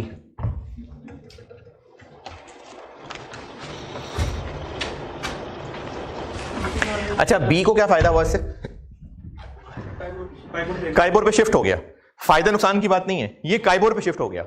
हाँ, अगर कल को वाकई वो हुआ जो काइबोर इसको लग रहा था कि कम हो जाएगा, तो ये फायदे में रह जाएगा, ए नुकसान में रह जाएगा। और अगर इसको जो लग रहा था कि काइबोर कम हो जाएगा, उसकी बजाय अगर बढ़ गया, तो फिर ए फायदे में रह जाएगा, ये नुकसान में रह जाएगा। तो दोनों में से कोई एक पार्टी फायदे में, एक पार्टी नुकसान में रहेगी। हो ये रहा है कि स्वैप में दोनों पार्टीज अपने इंटरेस्ट की पोजीशंस बदल रही हैं। प्रैक्टिस क्वेश्चन 1 का पार्ट डी पढ़िए। इसमें कंपनी ए के पास 2 मिलियन का लोन है 10% पे, कंपनी बी के पास 2 मिलियन का लोन है काइबोर पे, और दोनों ही खुश नहीं है। तो ये दोनों एक दूसरे के साथ इंटरेस्ट रेट स्वैप कर लेते हैं। 2019 में क्या होगा? 2019 में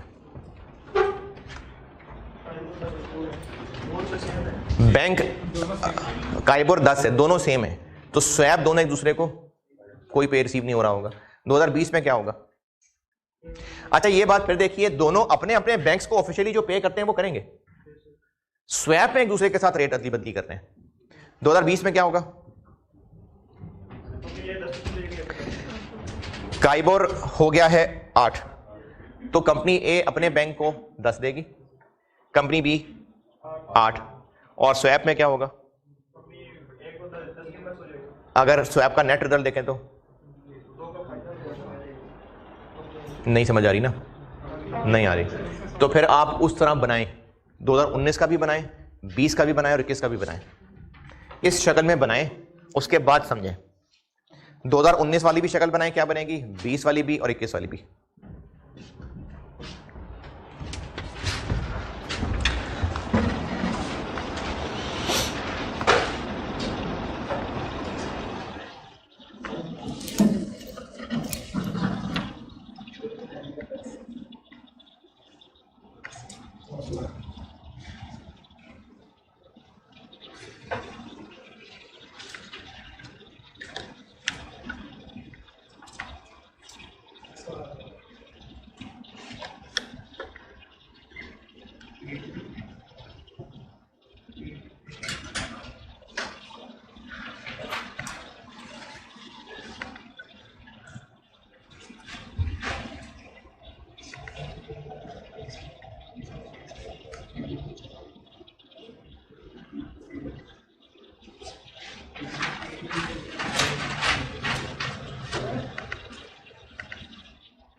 हाँ जी,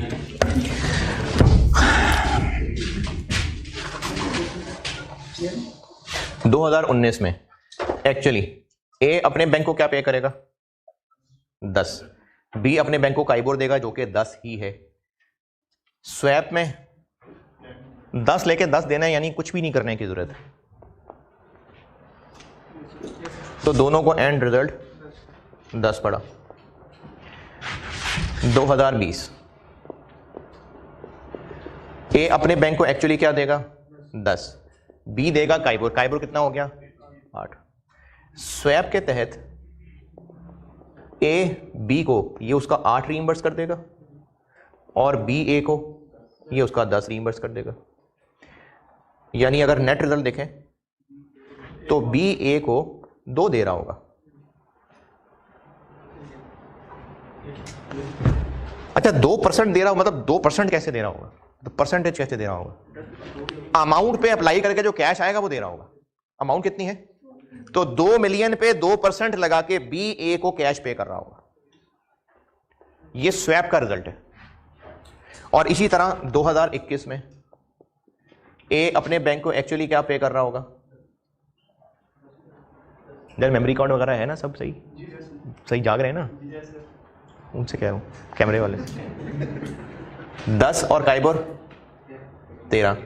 तो स्वैप क्या होगा फिर कि ए बी को उसका 13 रीइंबर्स कर देगा और बी ए को उसका 10 रीइंबर्स कर देगा।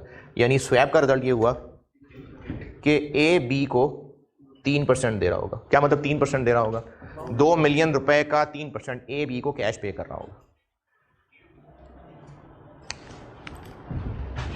तो इसको इफेक्टिवली 13% पड़ गया और इसको इफेक्टिवली 10% पड़ गया। अब इसका सोल्यूशन देखें 2019, और सोल्यूशन सिर्फ मैंने कंपनी ए की बात की है। तो 2019 में कंपनी अपने बैंक को इंटरेस्ट देगी, बस स्वैप में कुछ नहीं है। 2020 में कंपनी अपने बैंक को इंटरेस्ट देगी और बी से कैश लेगी, और 2021 में अपने बैंक को भी इंटरेस्ट देगी और बी को भी कैश देगी। ये होता है स्वैप है। को टाइम पीरियड तय किया होगा ना, कितने अर्से का कर रहे हैं, देखना पड़ेगा कॉन्ट्रैक्ट में क्या है, क्या मुकरना है कि नहीं मुकरना है। अच्छा, अब इन चारों मिसालों में कॉमन बात यह है कि पहले दिन फायदा नुकसान नहीं था, टाइम गुजरेगा तो फायदा नुकसान सामने आएगा। और ये जो फायदा नुकसान होगा ये किसी चीज से लिंक होगा, जैसे डॉलर की वैल्यू चेंज होने से, गोल्ड की वैल्यू चेंज होने से, इंटरेस्ट रेट्स के चेंज होने से। तो अब आप एक काम ये करें कि चैप्टर में आए, पेज जो भी चल रहा था पता नहीं 29,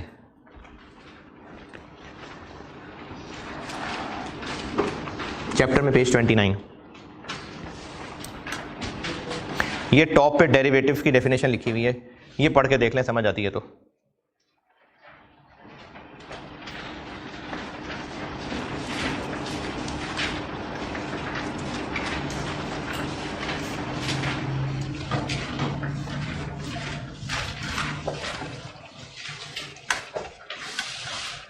कि इसकी वैल्यू बदलेगी किसी और चीज में वैल्यू बदलने से।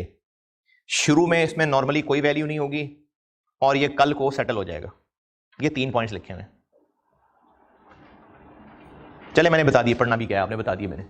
इसकी वैल्यू बदलेगी किसी और चीज से लिंक करके, शुरू में इसकी कोई वैल्यू नहीं होगी, आस्ता आस्ता वैल्यू गेन होगी और ये फ्यूचर में सेटल हो जाएगा। और ये मैंने आपको फॉरवर्ड, फ्यूचर, ऑप्शन, स्वैप्स सारे बता दिए। और इसी पेज पे आखिरी डब्बा पढ़ लें और बस फिर ये वाला सेशन खत्म करते हैं।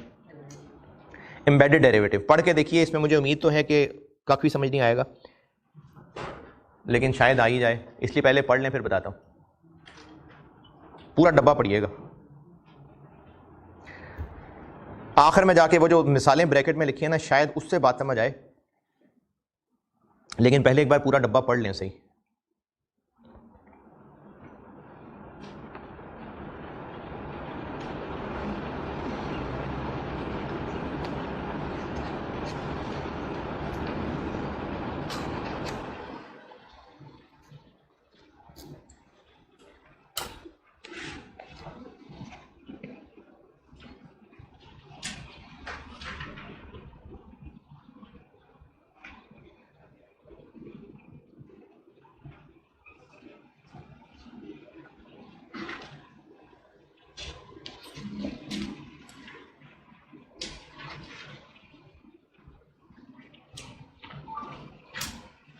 मेरे को तो आप ही दो पैरा समझ आएंगे करना क्या है, करना कुछ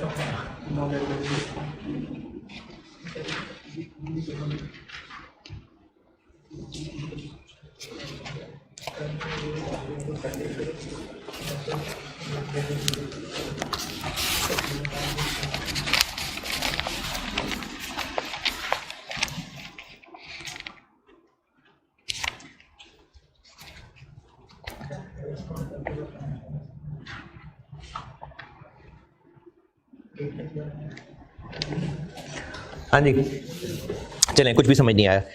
लास्ट पैराग्राफ, हमने किसी कंपनी के कन्वर्टेबल डिवेंचर्स में इन्वेस्ट किया है, क्या मिलेगा बदले में हमें? कॉन्ट्रैक्चुअल कैश फ्लोज मिलेंगे, इंटरेस्ट, और एंड पे अगर कन्वर्ट ना करवाया तो कैश मिल जाएगा, और अगर शेयर में कन्वर्ट करवाना चाहें तो शेयर में कन्वर्ट हो जाएंगे। तो शेयर में कन्वर्ट करवाएंगे हम कि नहीं करवाएंगे? अच्छा, अब हम इन्वेस्टर हैं। पहले हमने पढ़ा था company issuer point of view से IS 32, उसमें क्या किया था? उसमें इसको तोड़ा था लायबिलिटी कंपोनेंट और इक्विटी कंपोनेंट में। अब मैं कह रहा हूं हम इन्वेस्टर हैं, तो कॉन्ट्रैक्चुअल कैश फ्लो मिलेंगे यानी कूपन, और एंड पे कैश भी मिल सकता है, हम शेयर में कन्वर्ट भी करा सकते हैं। तो इसको ऐसे कह सकते हैं कि हमने डिवेंचर्स में इन्वेस्ट किया हुआ है जहां से कॉन्ट्रैक्चुअल कैश फ्लो मिलना है और शेयर ऑप्शन भी है? तो शेयर ऑप्शन इटसेल्फ एक डेरिवेटिव हो गया, और डिवेंचर्स में इन्वेस्ट करके कैश लेना ये एक नॉन डेरिवेटिव चीज हो गई। इसको हाइब्रिड कॉन्ट्रैक्ट कहते हैं। और मिसाल देता हूं, हमने डिवेंचर में इन्वेस्ट किया और उन डिवेंचर्स में इन्वेस्ट करने के साथ हमें एक कूपन मिल गया, कूपन नहीं, एक पर्ची मिल गई कि आप चाहें तो कल को इतने पैसे दे के शेयर खरीद सकते हैं। एक है कन्वर्टेबल के शेयर्स में कन्वर्ट करवा सकते हैं, एक है डिवेंचर्स विद वारंट्स कहते हैं उसको, कि आप डिवेंचर हमसे लें, पैसे हम आपको देंगे, एंड पे भी पैसे ही वापस करेंगे, लेकिन साथ आपको हम शेयर ऑप्शन भी जोड़ के दे रहे हैं। कल को अगर आपका दिल करे तो 35 रुपए देना, शेयर ले लेना। तो डिवेंचर ही में पैसा लगाया है, ये डिवेंचर डेरिवेटिव नहीं है, लेकिन साथ जो एक पर्ची मिल गई है, तो इसको हाइब्रिड कॉन्ट्रैक्ट कहते हैं कि इसमें मेन कॉन्ट्रैक्ट डिवेंचर है लेकिन साथ एक डेरिवेटिव भी है, इसको हाइब्रिड कॉन्ट्रैक्ट कहते हैं। और डेरिवेटिव इसमें छुपा हुआ है तो ये एम्बेडेड डेरिवेटिव है। अब ये मैंने मिसाल दी है डिवेंचर की। अगर हमने एक बिजनेस से गाड़ी खरीदी और गाड़ी की प्राइस पे की, अब वो जो गाड़ी हमारा एसेट है उसके साथ जिससे गाड़ी खरीदी उसने कहा जी गाड़ी तो हम आपको बेच रहे हैं, लेकिन चूंकि इन गाड़ियों की भी मार्केट स्लो है तो हम आपको साथ ऑफर कर रहे हैं, शेयर ऑप्शन भी दे रहे हैं आपको। तो हमने इस लालच में उसी कंपनी से गाड़ी खरीद ली, तो अब खरीदी गाड़ी है लेकिन साथ शेयर ऑप्शन भी मिल गई है, तो ये भी हाइब्रिड कॉन्ट्रैक्ट। अब इन दोनों मिसालों के अंदर डिवेंचर खरीदना फाइनेंशियल एसेट है, गाड़ी खरीदना भी फाइनेंशियल एसेट है? नहीं, वो नॉन फाइनेंशियल एसेट है। तो लास्ट दो पैराग्राफ में ये बताया है कि अगर आप नॉन फाइनेंशियल एसेट खरीद रहे हैं तो फिर उस नॉन फाइनेंशियल एसेट गाड़ी को अलग करें और उसमें जो डेरिवेटिव पोर्शन है इसको अलग करें, गाड़ी को पीपी में ले जाएं और ये जो डेरिवेटिव पोर्शन है इसको फाइनेंशियल इंस्ट्रूमेंट्स में ले आएं। लेकिन अगर जो आप चीज खरीद रहे हैं वो इन्वेस्टमेंट है, फिर तोड़ने की जरूरत नहीं है। ये लास्ट दो पैराग्राफ में लिखा। और पहले पैराग्राफ में जो नहीं समझ आया वो, अगर आपको लास्ट दो पैराग्राफ वाली बात समझ आ गई तो पहला पैराग्राफ काफी है। हाइब्रिड कॉन्ट्रैक्ट होता है जिसमें साथ डेरिवेटिव्स भी एक पर्ची के साथ शक्ल में शामिल होता है। तो अगर जो चीज खरीद रहे हैं वो एक फाइनेंशियल एसेट है तो फिर डेरिवेटिव अलग नहीं करना, लास्ट पैराग्राफ। और जो चीज खरीद रहे हैं अगर वो एक नॉन फाइनेंशियल एसेट है तो फिर डेरिवेटिव अलग कर देना है, बस। और 47A बस।